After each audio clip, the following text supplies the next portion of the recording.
Olá, seja bem-vindo a mais um Universiência, o primeiro programa de TV e internet produzido por meio da colaboração entre emissoras, universidades públicas e institutos federais do Nordeste. Veja agora as pesquisas científicas que vamos conhecer hoje.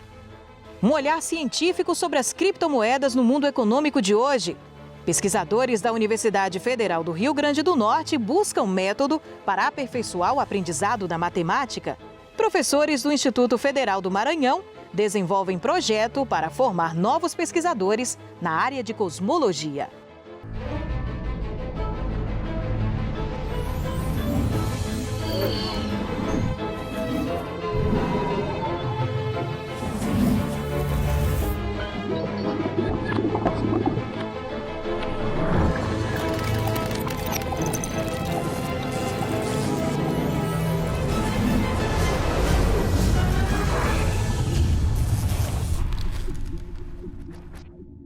Em tempos em que tudo tem se tornado virtual, nem mesmo o dinheiro escapou. Um exemplo disso são as criptomoedas. Mas o que elas são e como funcionam? Conheça o estudo de um aluno egresso do curso de Economia da Universidade Estadual do Sudoeste da Bahia, cuja monografia rendeu um prêmio ao pesquisador.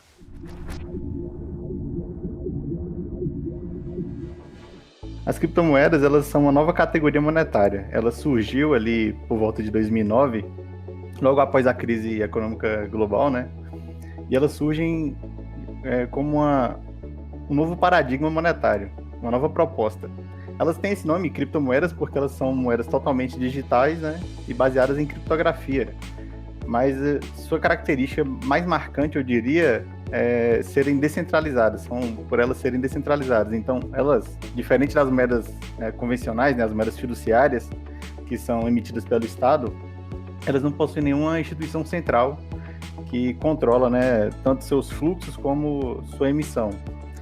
Então, o controle, na verdade, assim, a gerência do sistema das criptomoedas é feita pelos próprios participantes, né, que utilizam ali internet e capacidade computacional, né, energia elétrica, enfim, para poderem fiscalizar, digamos assim, que são os mineradores, né, eles podem fiscalizar o sistema e a partir disso, gerar novas unidades. Desde o seu lançamento, né, em 2009, ainda não houve nenhuma fraude dentro desse sistema.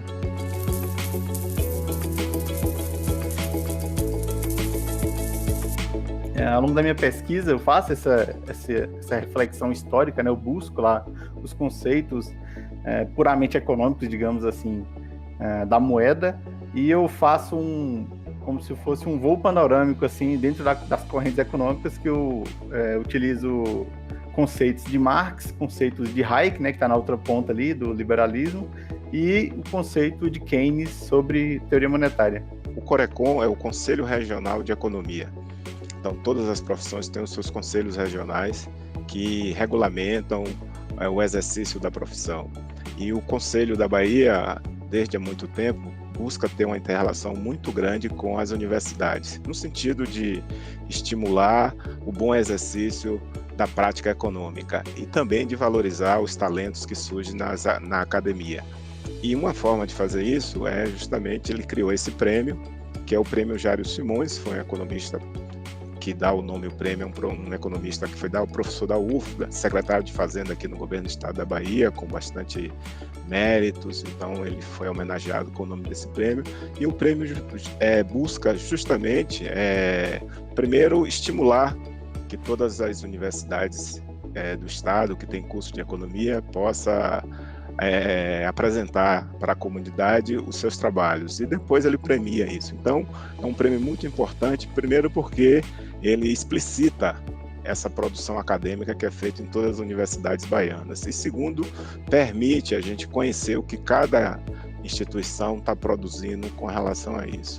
Eu não esperava, até pela questão do tema ser muito novo, ser uma questão assim que muitas pessoas têm um pé atrás na hora de ouvir, né? Falam, nossa, isso aí parece uma coisa muito abstrata, né? Apesar que nos últimos anos ela tem ganhado mais espaço na mídia, enfim, no cotidiano das pessoas. Mas foi uma grande honra para mim, né? Que ficou como se fosse um coroamento de todo esse processo que eu e o professor Judásio aí percorremos, né? Para enfrentar esse desafio mesmo, que é um tema relativamente novo e que me deixou muito feliz, né, de conseguir produzir essa pesquisa.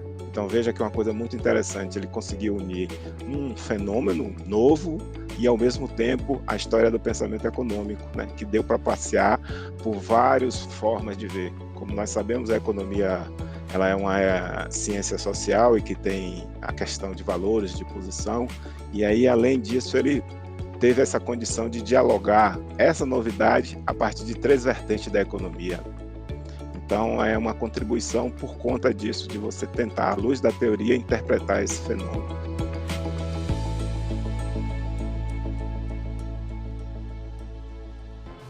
Depois do intervalo, pesquisadores da Universidade Federal do Rio Grande do Norte desenvolvem método que auxilia no ensino da matemática. A gente volta já já.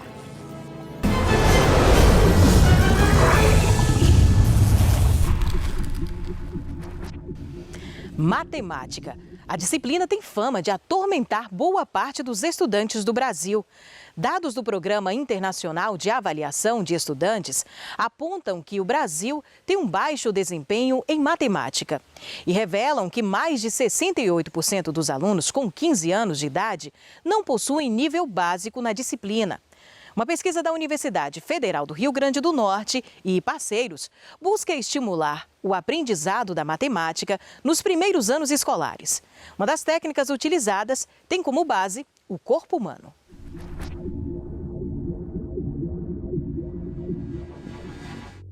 Hoje o Brasil ele tem um grande desafio, né, do ponto de vista educacional, e na matemática um desafio maior ainda. Os resultados do Brasil, seja nos instrumentos de avaliação nacional, seja nos instrumentos internacionais, o rendimento das crianças e dos adolescentes brasileiros é muito inferior ao que é esperado. Essa articulação entre neurociências e educação, ela vem sendo feita paulatinamente, né? Seja para o enriquecimento, ou seja, pensar, né, programas de intervenção que auxiliem na aquisição, né, de habilidades acadêmicas escolares, seja na remediação. Aos poucos, né, vai surgindo dentro da neuropsicologia, que é uma disciplina das neurociências, uma área específica que se chama neuropsicologia escolar. Né? Então, a neuropsicologia escolar, ela faz essa interface entre o neurodesenvolvimento e a aquisição, né, de conteúdos escolares acadêmicos. A área da educação matemática, mesmo dentro da neuropsicologia, ela não tem o mesmo interesse que a linguagem. Então, o que a gente fez foi somar esforços a nível nacional dos grupos de pesquisa que trabalham com isso, que basicamente são 3. A UFPE, a Universidade Federal de Minas Gerais e a UFRN. Então, a gente compôs aí essa rede. Começamos a chamar também outros pesquisadores de outras universidades brasileiras, como é o caso da Universidade Federal do Estado de São Paulo, né, a Unifesp, a Escola Baiana de Medicina e Saúde Pública. Então, a gente foi agregando um pouco e a parceria internacional, tanto da Alemanha quanto do Reino Unido. Então, é dentro dessa rede hoje que a gente vem desenvolvendo os projetos de pesquisa. Então, na educação matemática, o que se sabe é que a construção da noção de número, ela é essencial lá nos anos iniciais.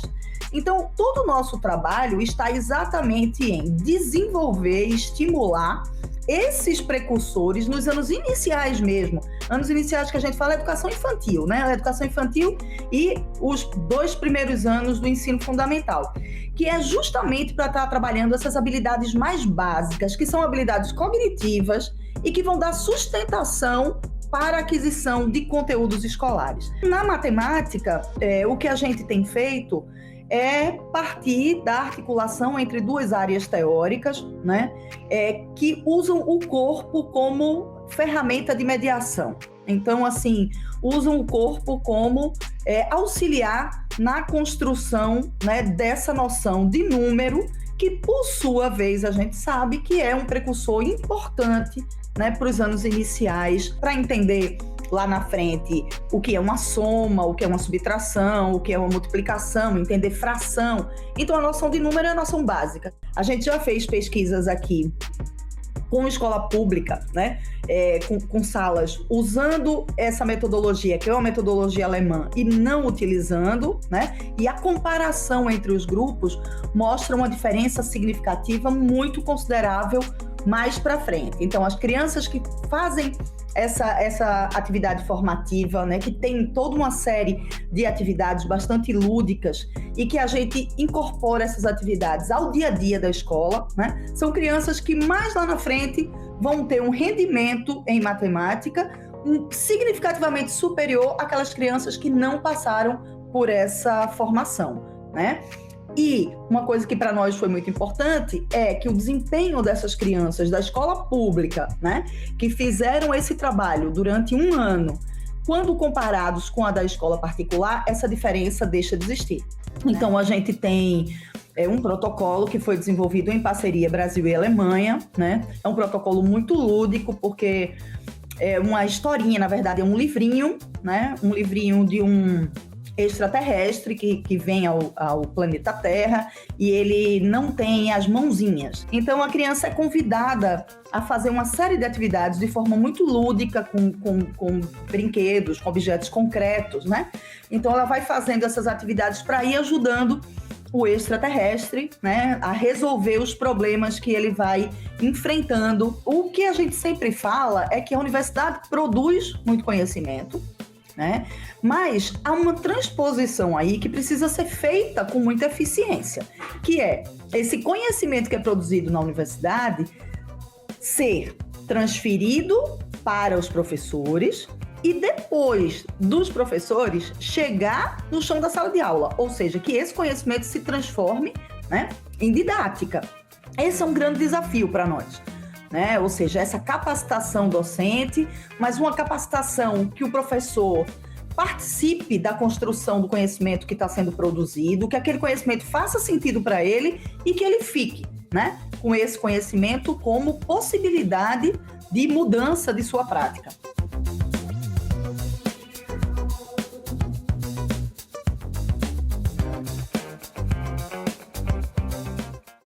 Imagina conhecer de perto um aparelho utilizado por cientistas do passado. Um telescópio do século XVII ou um motor elétrico do século XX. Um grupo de pesquisa em História da Ciência e Ensino da Universidade Estadual da Paraíba tem recriado equipamentos a fim de mostrar a evolução científica ao longo dos anos e auxiliar no ensino de ciências, principalmente em conteúdos de física do ensino médio. Recriar experimentos dos séculos 17 e 18, tudo para melhorar o ensino da ciência na atualidade.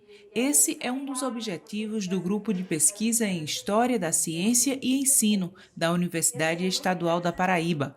Um dos nossos experimentos que eu acho que chama mais atenção é a luneta do Galileu, né? Primeiro porque é onde todo mundo acha que começou a ciência moderna, e o Galileu é muito conhecido. Então a gente tentou reproduzir a luneta com as mesmas informações que o Galileu deu.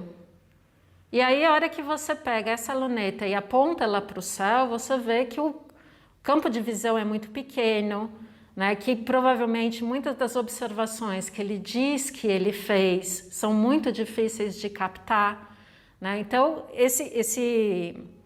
nesse processo de tentar reproduzir o que o cientista fez, é que você vê que o cientista ele não é um gênio, né? Ele está dentro de um contexto, ele tem intenções quando ele faz aquele experimento, e aí você acaba aprendendo o processo todo da ciência. Essa é uma das linhas de trabalho do grupo, né? Em que a gente tenta, a partir dos relatos, das descrições, dos relatórios dos estudiosos, filósofos, os cientistas, reproduzir o experimento que ele fez e, de alguma forma, reproduzir o problema que ele tinha que resolver, né?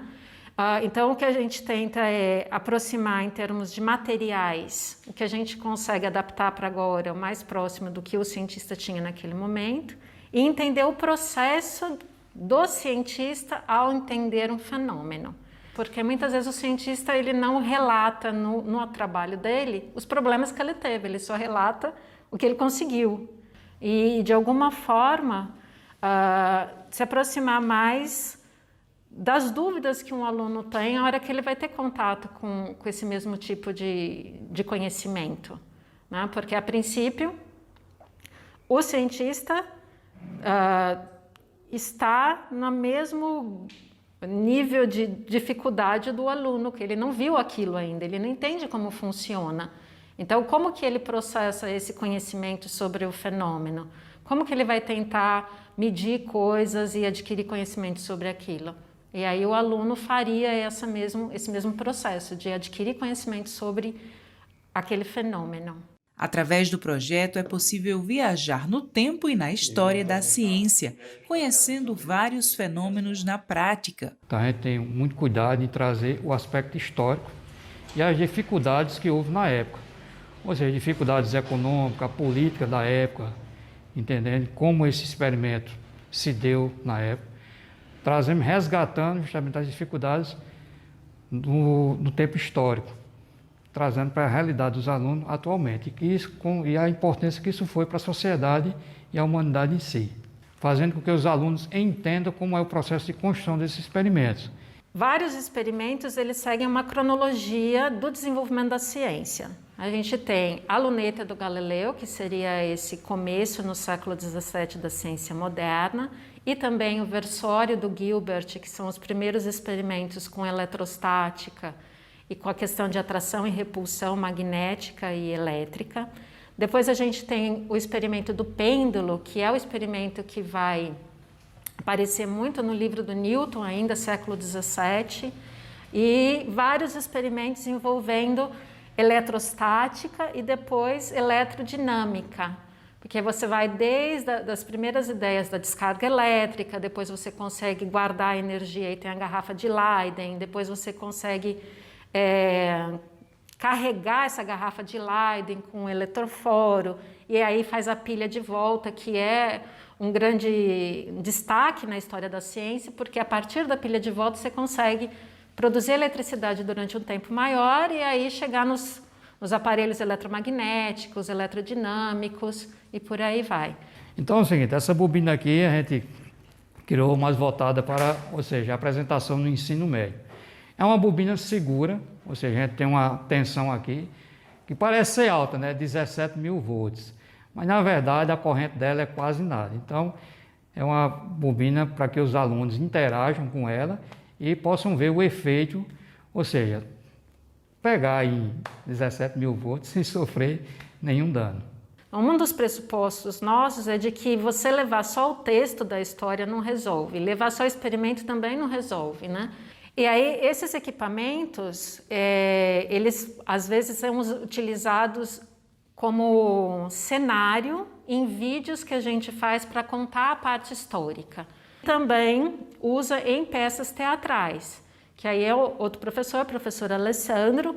Então ele se baseia nas narrativas históricas que a gente escreve, usa os equipamentos que a gente tem e monta peças teatrais em que os alunos da licenciatura são os atores. Leva isso para as escolas. A gente teve também teatro de fantoche, contando a história do Galileu e a briga com a igreja e tudo isso, né, junto com o pano de fundo de conhecer a astronomia, juntando a história, né, e os equipamentos. A ideia do projeto é garantir uma melhor capacitação dos professores para que eles promovam o aprendizado efetivo nos alunos. O licenciando, ele é que vai tentar reproduzir o experimento. Então, ele tenta reproduzir e aí ele já pensa naquilo como uma atividade de sala de aula. Então, ele já pensa que material que ele está usando aqui, se ele pode fazer isso em grande escala para um aluno, se ele pode fazer aquilo de uma forma mais rápida, porque você tem que levar em consideração o tempo didático. E daqui a pouco, professores do Instituto Federal do Maranhão motivam estudantes na pesquisa da cosmologia. É depois do intervalo, a gente volta já já.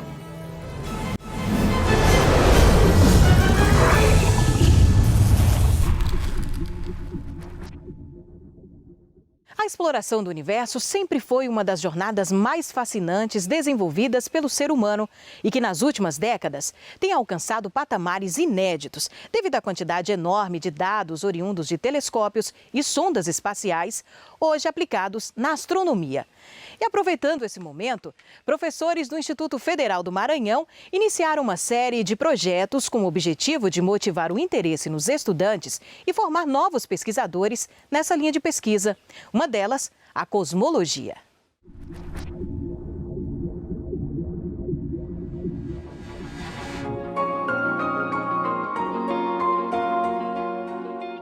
A cosmologia é a área da astronomia, ou também da física, porque ela está na interface entre as duas áreas, física e cosmologia, é a área da ciência que busca compreender como o universo evolui, quem é o universo, e pensando o universo na sua estrutura global. Nós não observamos, nesse sentido de global, que eu quero dizer, nós não estamos atentos a olhar detalhes como estudamos planetas ou estrelas, nós não olhamos para esses detalhes. O objetivo da cosmologia é estudar o universo como um todo. Como ele nasceu, como ele está se comportando hoje e quais são qual é o objetivo, o fim que o universo terá.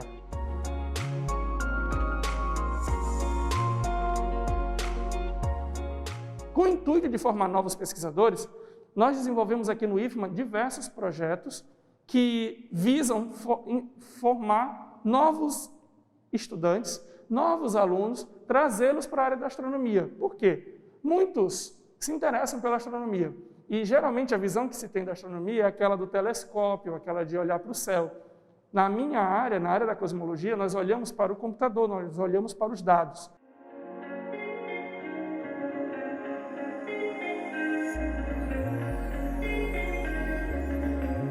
Muitos benefícios eu adquiri ao longo desse primeiro ano. Eu participei de um grupo de pesquisa com o professor Rafael, e esse grupo de pesquisa apresentava seminários toda semana. E toda semana eram artigos diferentes, e esses artigos diferentes falavam sobre diversas áreas da cosmologia. Então eu acabei tendo bastante embasamento em algumas dessas áreas, principalmente na área que eu tô estudando. As técnicas que nós estamos utilizando para inserir os alunos foi uma técnica que visa calcular, medir e lidar com o redshift das galáxias. O que é o redshift das galáxias? As galáxias que estão no universo, o que nós já sabíamos sobre ela? Sabíamos que elas estavam em movimento, mas no ano de 1923 e 24, Edwin Hubble mediu as velocidades dessas galáxias. E ele observou que elas estavam se afastando todas umas das outras e de nós, daqui da Terra. Então, o universo foi naquele primeiro momento que o universo mostrou que está em expansão. E quando uma galáxia, que é um objeto luminoso, que emite uma luz até nós, se afasta de nós, essa luz da galáxia, ela sofre o que a gente poderia chamar de um esticamento. A luz passa a esticar seu comprimento de onda, ficando próximo a comprimentos de onda mais longos, por exemplo, o vermelho. Por isso que o nome chama-se deslocamento para o vermelho, ou no inglês, redshift. O que eu pensei nesse projeto? Vou usar o aluno, vou trazer o aluno para vivenciar a experiência de pegar esses dados, essas medidas de redshift, e trabalhar com elas, passando por todas as etapas da pesquisa científica. Então, o aluno pega os dados, avalia aqueles dados, monta gráficos. Com os gráficos, ele determina o redshift daquela galáxia é esse. Eu aprendi a manipular dados, dados que, quando você vê em um modo texto ou em qualquer outro modo, você fica é muito difícil de visualizar, mas com a gente manipulando esses dados em diversos programas, a gente consegue perceber que esses dados, na verdade, vão montar gráficos, vão mostrar alguma coisa, que a gente pode tirar alguma conclusão disso.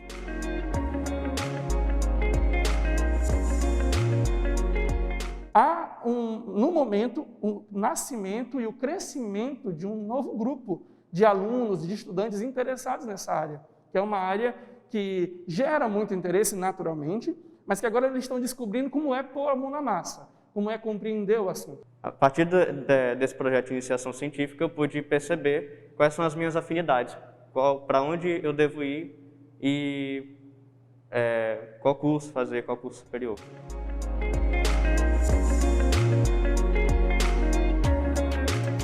E quando a gente pensa no Maranhão, quando nós pensamos em São Luís, é impossível não correlacionar com a base de lançamento de Alcântara, que está aqui próximo. Então, pegar alunos do ensino médio, alunos da graduação, e vê-los entrando na área das ciências do espaço, é sim um instrumento muito poderoso de estímulo para essa área.